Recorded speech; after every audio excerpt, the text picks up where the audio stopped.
శ్రీమాత్రే నమ. జయ గురు దత్తాత్రేయ నమ.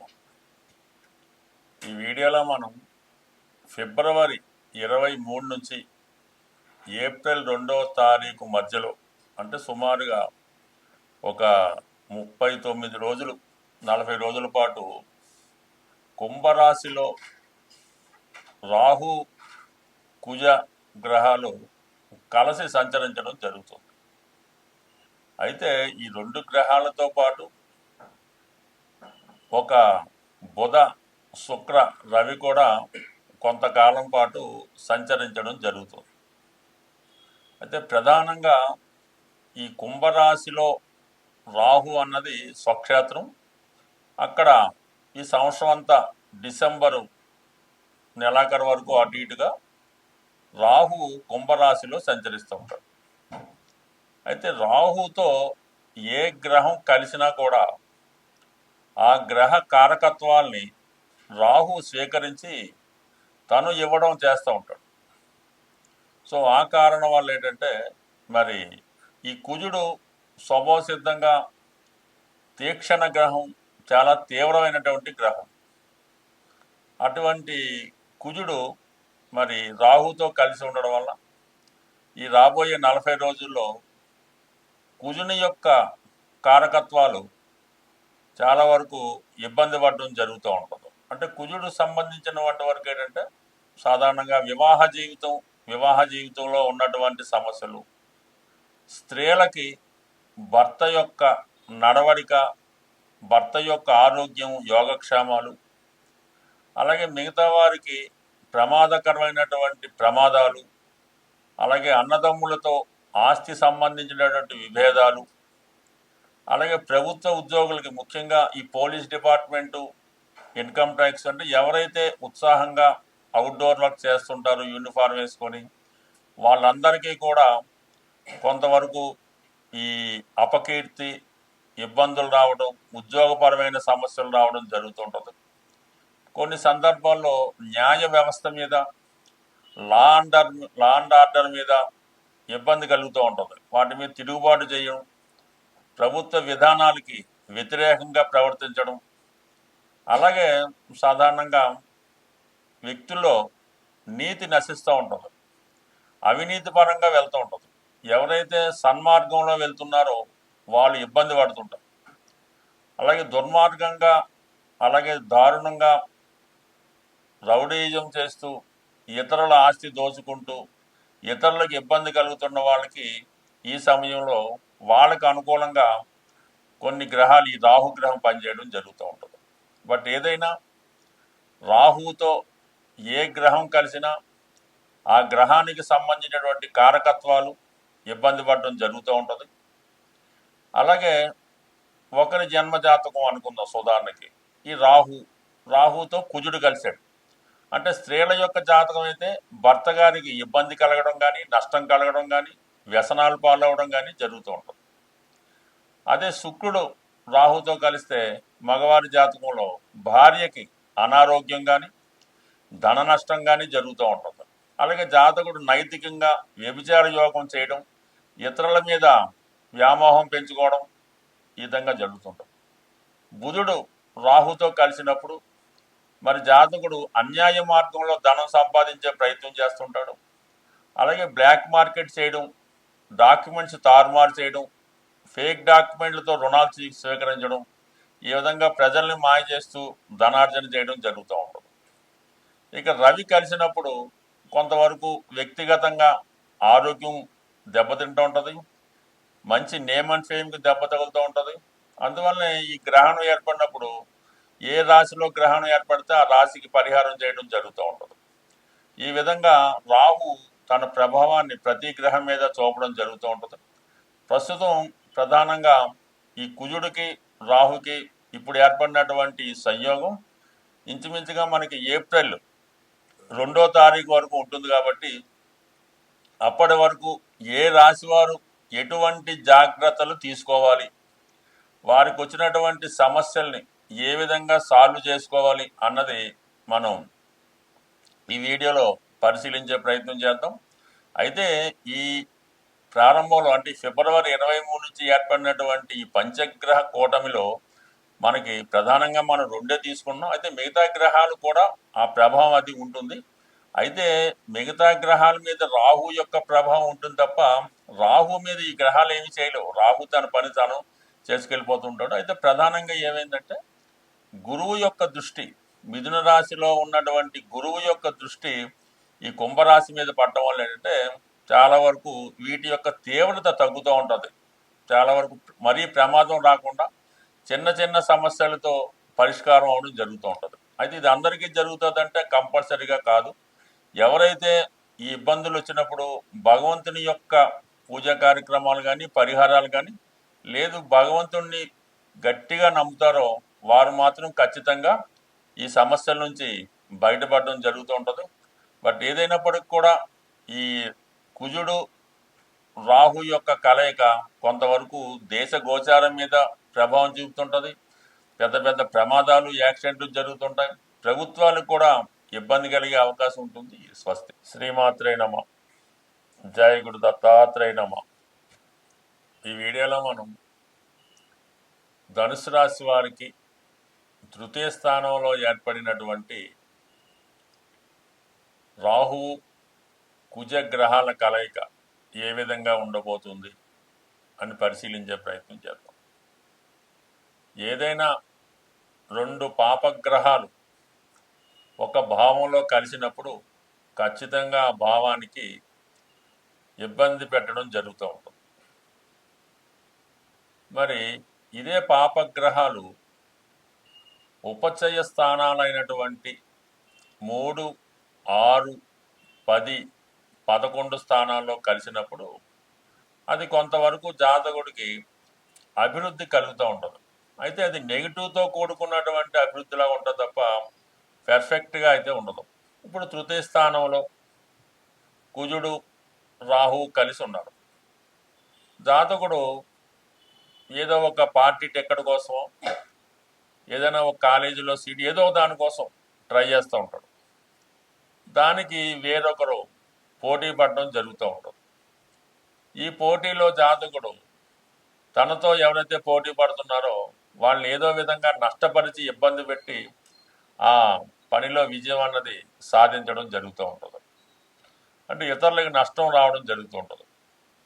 ముఖ్యంగా తృతీయంలో ఈ పాపగ్రహాలు ధనుసు రాశి వారికి అన్నదమ్ములతో విభేదాలు రావడం జరుగుతూ ఉంటుంది.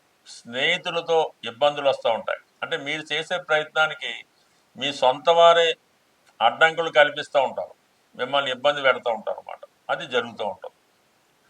ఇక సాధారణంగా మరి కుజుడు ఈ రాశి వారికి తృతీయ పంచమ వ్యయాధిపతి. అంటే సాధారణంగా పంచమ స్థానం అన్నది స్పెక్యులేషను, మీ సంతానం, మీలో ఉన్నటువంటి విజ్ఞానం, మీ ఎంటర్టైన్మెంట్ జరుగుతూ ఉంటుంది. ఇప్పుడు రాహుతో కలియడం వల్ల కొన్ని కొత్త పరిచయాలు మీ జీవితంలో ఏర్పడడం జరుగుతూ ఉంటుంది.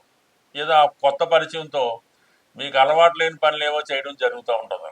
ఏదైనా ఒక పోటీలో పాల్గొనడం, ఎలక్షన్లో పోటీ చేద్దాం అనుకోవడం, ఈ సినిమా తీద్దాం అనుకోవడం. అంటే మీకేం అనుభవం ఉండదో అవతల వాళ్ళు ప్రోత్సహిస్తారు, దానివల్ల మీరు నష్టపోవడం జరుగుతూ ఉంటుంది.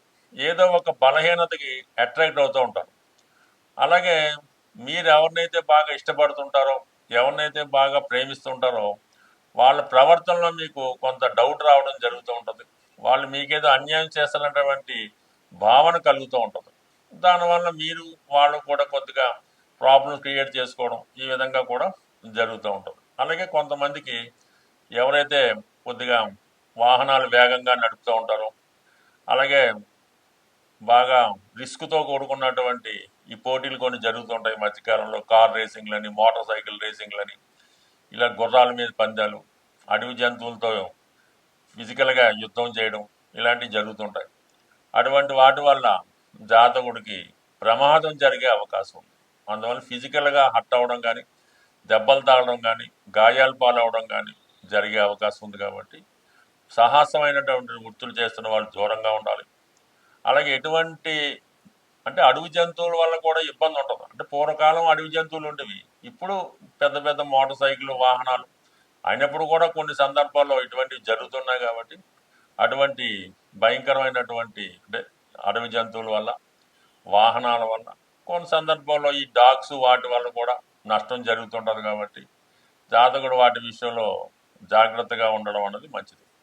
బట్ ఏదైనా ధనుసు రాశి వారికి కొత్త ప్రయోగాలు చేయవద్దు. పరిచయం లేని వ్యక్తులతో కలిసి ఏ పని కొత్తగా ప్రారంభించవద్దు.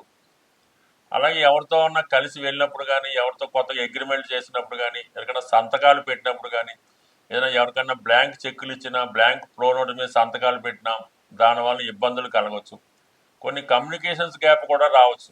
పొరపాటు మీరు ఎవరినో ఏదో అన్నారని మీరు ఒక మాట అంటే దాన్ని వేరే విధంగా అర్థం చేసి మిమ్మల్ని బ్లేమ్ చేయడం కానీ జరిగే అవకాశం ఉంది. కాబట్టి మాట్లాడే విషయంలో కానీ, ఫోన్లో మాట్లాడినప్పుడు కానీ, ఎవరికన్నా డాక్యుమెంట్స్ ఉత్తరాలు రాసినప్పుడు కానీ, సంతకాలు పెట్టినప్పుడు, చెక్కులు ఇచ్చినప్పుడు జాగ్రత్తగా వ్యవహరించడం మంచిది. అది ఎంత దగ్గర వారైనా మీరు ఈ సమయంలో నష్టపోవడం జరుగుతూ ఉంటుంది. కాబట్టి జాగ్రత్త వహించడం మంచిది. స్వస్తి. శ్రీమాత్రే నమ. ఏదైనా జాతకంలో నడుస్తున్నటువంటి దశలు అంతర్దశలే ప్రధానం. గోచార రీత్యా అష్టమ శని వచ్చినా, ఏలినాటి శని వచ్చినా, రాహు ప్రభావం ఉన్నా జాతకుడు తన చర్యల ద్వారా, తన నడవడిక ద్వారా, ప్రవర్తన ద్వారా కంప్లీట్గా గోచారంలో వచ్చే నష్టాలని, ఇబ్బందుల్ని తొలగించుకోవచ్చు. లేని పక్షంలో దైవ బలంతో కూడా గోచారాన్ని తిప్పికొట్టి మంచి ఫలితాలుగా మార్చుకోవచ్చు. అందువల్ల గోచారం గురించి పెద్దగా ఇబ్బంది పడక్కర్లేదు. మనం ఇప్పుడు చెప్పినటువంటి వీడియోలో ఈ రాహు కుజుల కలయిక అన్నది కేవలం గోచారం ఫలితం మాత్రమే. ఇది కేవలం ఒక 43 రోజులు 45 రోజులు ఉంటుంది. దీన్ని కంప్లీట్గా ఆ సమయంలో మీరు తగు జాగ్రత్తలు తీసుకోవడం వల్ల దాన్ని ఇంకా మనం పాజిటివ్గా కూడా మార్చుకోవచ్చు. ప్రధానంగా రాహుగ్రహానికి ఇప్పుడు రాహువే జాతకుడిని ఇబ్బంది పెడుతుంటాడు, ప్రలోభ పెడుతుంటాడు, నష్టపరుస్తుంటాడు. కొన్ని సందర్భాల్లో అఖండ ఐశ్వర్యాన్ని కూడా ఇస్తుంటాడు. రాహుకి అధిదేవతగా దుర్గాదేవి ఉంటుంది. కాబట్టి కంప్లీట్ గా జాతకుడు వారి వారి స్థాయిని బట్టి అమ్మవారికి, దుర్గా అమ్మవారికి శుక్రవారం రోజు కుంకుమార్చన చేయడం, వీలైతే నిమ్మకాయల దండ వేయడం, ఇంకా తీవ్రత ఎక్కువగా ఉంటే అమ్మవారికి ఒకసారి చండీ హోమం చేయించుకోవడం, నిరంతరం దుర్గా అష్టోత్తరం చదువుకోవడం, ఇంకా సమస్యలు ఎక్కువగా ఉన్నాయి, గండాలు లాంటివి ఉన్నాయి, పోలీస్ కేసులు ఉన్నాయనుకుంటే దేవి ఖడ్గమాల అనే స్తోత్రాన్ని పారాయణ చేయడం వల్ల, ఇంకా సాత్వికంగా ఇంకా పైకి రావాలనుకుంటే లలితా సహస్రనామ పారాయణ ద్వారా కంప్లీట్గా అమ్మవారిని ప్రసన్నం చేసుకోవచ్చు. అమ్మవారు ప్రసన్నం చేసుకుంటే రాహు ప్రసన్నం అవుతాడు. రాహు అనుగ్రహించాడంటే చాలా అఖండ ఐశ్వర్యం అనమాట. జాతకుని ఎక్కడికో తీసుకెళ్ళి కూర్చోబెట్టడం జరుగుతుంటుంది. కాబట్టి కంప్లీట్గా ఏదైనా మనసా వాచ కర్మణ ఆరాధించవలసి ఉంటుంది. కంప్లీట్గా మీరు అమ్మవారి ఆరాధన ద్వారా అప్పుడప్పుడు వీలైతే మీరు ఏ ఊరు వెళ్ళినా, ఏ కార్యక్రమానికి వెళ్ళినా అక్కడ ఉన్నటువంటి అమ్మవారిని కంప్లీట్గా దర్శించుకోవాల్సి ఉంటుంది. అది గ్రామ దేవత అయినా, ప్రధాన దేవత అయినా మాత్రం మీరు ఏ ఊరు వెళ్ళినా అక్కడ చూడవలసి ఉంటుంది. ప్రధానంగా మీరు ఎక్కడైతే జన్మించారో ఆ ప్రాంతంలో ఉన్నటువంటి గ్రామ దేవతని కంప్లీట్గా పూజ చేసుకోవాల్సింది. అంటే అమ్మవారు అన్ని రూపాల్లో ఉంటుంది కాబట్టి ప్రధానంగా గ్రామ దేవత ఇంపార్టెంట్. అలాగే మీ పట్టణంలో సమీపంలో ఉన్నటువంటి పెద్ద ఆలయాలు అంటే విజయవాడ, శ్రీశైలం ఇటువంటి క్షేత్రాలు కంపల్సరీగా దర్శించడం వల్ల మీకు ఉన్నటువంటి ఎటువంటి సమస్య అయినా పరిష్కారం అవుతుంది. గోచార రీత్యా వచ్చే సమస్య మాత్రం 100% పరిష్కారం అవుతుంది. ఇప్పుడు రాహు వల్ల వచ్చేది అమ్మవారి వల్ల. ఇక కుజుడు వల్ల వచ్చే సమస్య అన్నది ఆంజనేయ స్వామి ద్వారా, సుబ్రహ్మణ్య స్వామి ద్వారా, అంటే సంతాన సంబంధించిన విషయాలు, వివాహానికి సంబంధించిన విషయాలు, సుబ్రహ్మణ్య స్వామి వారి ఆరాధన వల్ల, అంటే మంగళవారం సుబ్రహ్మణ్య స్వామి వారికి చెరుకు రసం, తేనె, పానకం లాంటి వాటిలో అభిషేకం చేయడం వల్ల సుబ్రహ్మణ్య స్వామి ప్రసన్నుడు అవడం జరుగుతూ ఉంటుంది. అలాగే అన్నదమ్ముల వల్ల ప్రాబ్లమ్స్, రుణ సమస్యలు, అలాగే వివాహం సరిగ్గా జరగడం లేదు, ఉద్యోగం లేదు, ఉద్యోగం పోయింది అంటే ఎటువంటి సర్వ కార్యక్రమాల కన్నా ఆంజనేయ స్వామి వారిని పూజించడం వల్ల రాహు తొందరగా యాక్టివేట్ అవ్వడం జరుగుతుంటుంది. అందువలన ఆంజనేయ స్వామిని మీరు ప్రసన్నం చేసుకోవాలంటే ఆర్థికపరమైన, వివాహపరమైన, కుటుంబ సమస్యలతో ఉన్నవాళ్ళు మంగళవారం రోజు ఆంజనేయ స్వామి వారిని సింధూరంతో అభిషేకం చేసిన తర్వాత తమలపాకులతో అర్చన చేసి స్వామికి వడమాల నైవేద్యంగా పెట్టడం వల్ల, అంటే వడమాల వేయటం, వడపప్పు నైవేద్యంగా పెట్టడం వల్ల ఇది సాల్వ్ అవుతుంది.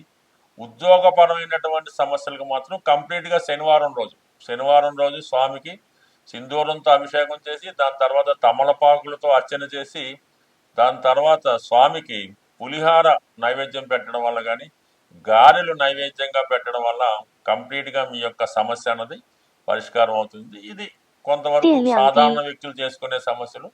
ఇంకా మనం చేసుకోగలమంటే మాత్రం మరి రామాయణంలో ఉన్నటువంటి సుందరకాండ పారాయణ చేయడం ద్వారా కుజుడి యొక్క సమస్య కంప్లీట్గా సాల్వ్ అవుతుంది. బట్ ఏదైనా ఇప్పుడు కుజ రాహుల గురించి మనం మాట్లాడుకున్నాం కాబట్టి అటు అమ్మవారికి, అటు ఆంజనేయ స్వామి వారికి, మరి సుబ్రహ్మణ్య స్వామి వారికి, అలాగే రాహుకి రెమెడీ చేయనప్పుడు కేతువు కూడా చేయవలసి ఉంటుంది కాబట్టి ఆంజనేయ స్వామి వారికి ఇవి నిరంతరం రోజు చేసుకునేవే.